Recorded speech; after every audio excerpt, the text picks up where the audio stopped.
Hello everyone, welcome to my channel. आज हम maths का बहुत ही इम्पोर्टेंट टॉपिक पढ़ने जा रहे हैं, दैट इज़ फ्रैक्शंस। अगर आपको फ्रैक्शन का बेसिक कंसेप्ट क्लियर हो गया तो आगे क्वेश्चन सॉल्व करना बहुत आसान होगा। क्या होता है फ्रैक्शन? किसी होल नंबर यानी एक पूरी चीज़ एक या एक से अधिक इक्वल पार्ट्स को अगर हम रिप्रेजेंट करते हैं तो हम उसको फ्रैक्शन बोलते हैं। तो यहाँ पे मैंने एक सर्कल लिया है, उसको 4 इक्वल्स पार्ट में जो है वो डिवाइड कर दिया है, आप देख सकते हो। और उसमें से मैंने 3 पार्ट्स को जो है वो शेड किया हुआ है, एक जो है वो नॉन शेडेड है। तो अगर मुझे जो है शेडेड पार्ट का फ्रैक्शन निकालना हो, ऐसे आपके पास पिक्चर दी और बोला गया हो कि छोटी क्लासेस में ऐसे क्वेश्चन पूछे जाते हैं कि शेडेड पार्ट का फ्रैक्शन निकालना है, तो शेडेड पार्ट कितने हैं? 3, और टोटल पार्ट्स कितने हैं? 4। तो फ्रैक्शन हो गई 3/4।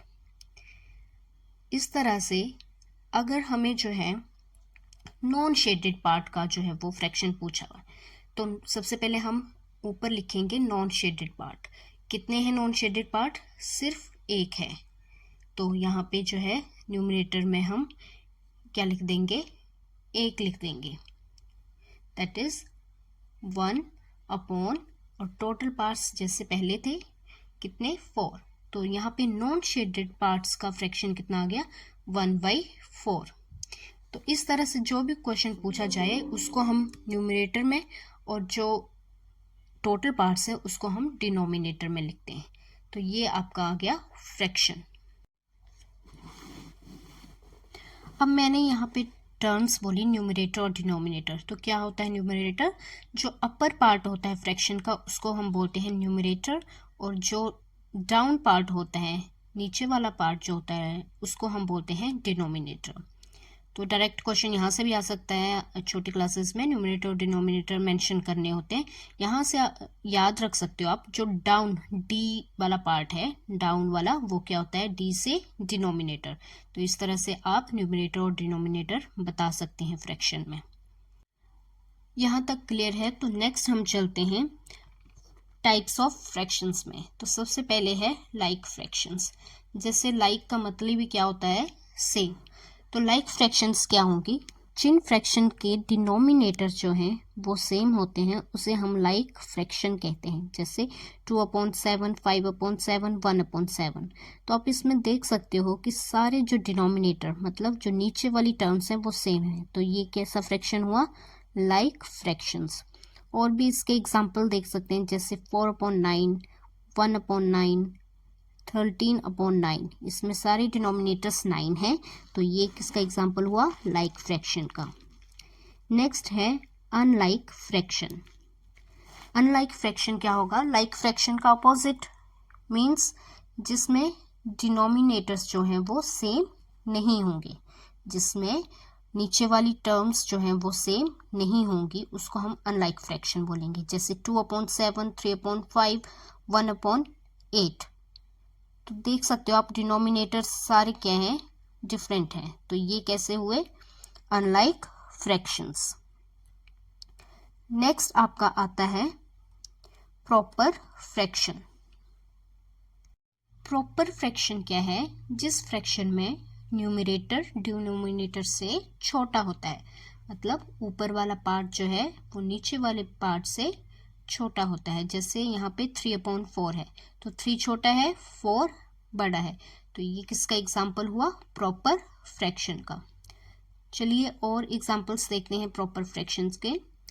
जैसे 1/8, 3/11, 7/16। इसमें जो देख सकते हो आप, न्यूमरेटर जो है वो छोटा है, डिनोमिनेटर बड़ा है। तो ये किसका एग्जाम्पल हुआ? प्रॉपर फ्रैक्शन का। नेक्स्ट है इम्प्रॉपर फ्रैक्शन। इम्प्रॉपर फ्रैक्शन क्या होगी?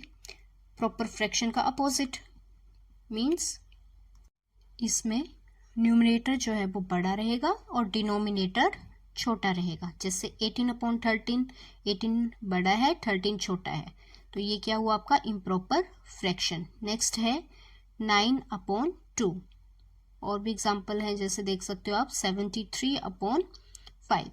तो इसमें जो है अपर टर्म जो है बड़ी रहेगी, नीचे वाली टर्म जो है वो कंपैरेटिवली छोटी रहेगी। तो ये क्या हुआ आपका इम्प्रॉपर फ्रैक्शन।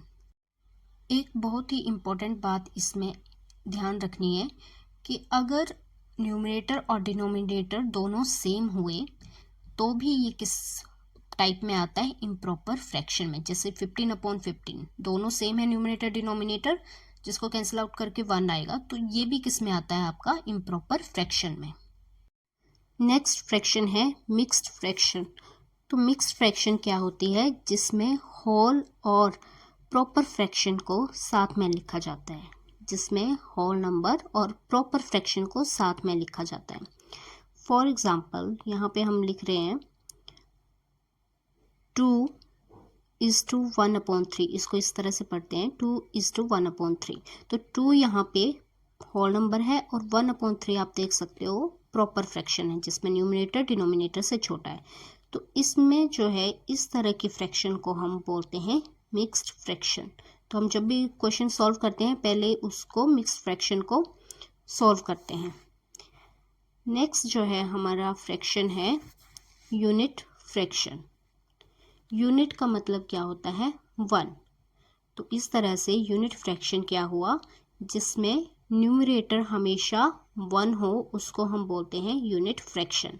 For example 1/7, 1/9, 1/73। तो इसमें आप देख सकते हो सारे जो है न्यूमरेटर अपर टर्म जो है वो 1 है। तो इस तरह की फ्रैक्शन को हम बोलते हैं यूनिट फ्रैक्शन। नेक्स्ट हमारा आता है सिंपलेस्ट फॉर्म। छोटी क्लासेस में डायरेक्ट क्वेश्चन पूछा जाता है, आपके पास एक नंबर दे दिया जाता है और उसके लिए बोला जाता है आपको convert it into simplest form. तो सिंपलेस्ट फॉर्म क्या है अभी हम सीखेंगे। सिंपलेस्ट फॉर्म में हमने न्यूमरेटर डिनोमिनेटर जो भी फ्रैक्शन दिए रखी हो उसको छोटी से छोटी टर्म में लेके आना है, ताकि वो आगे जो है वो कैंसिल आउट ना हो। जैसे 4/8 लिखा है तो ये हम देख सकते हैं कि ये एक दूसरे से जो है वो कैंसिल आउट हो सकते हैं। जैसे 2 के टेबल में भी आते हैं, 4 के टेबल में भी आते हैं। तो 1/2 फर्दर हम 1/2 को कैंसिल नहीं कर सकते, ये सिर्फ 1 के टेबल में आते हैं। तो ये क्या हुई 4/8 की सिंपलेस्ट फॉर्म। एक और एग्जांपल देखते हैं इसका, जैसे 6/9। अगर आपको डायरेक्ट कैंसिल आउट करने नहीं आता है तो आपने छोटी क्लासेस में पढ़ा होगा HCF निकालना, या फिर जिसको बोलते हैं हम GCF, ग्रेटेस्ट कॉमन फैक्टर बोल लो या हाईएस्ट कॉमन फैक्टर।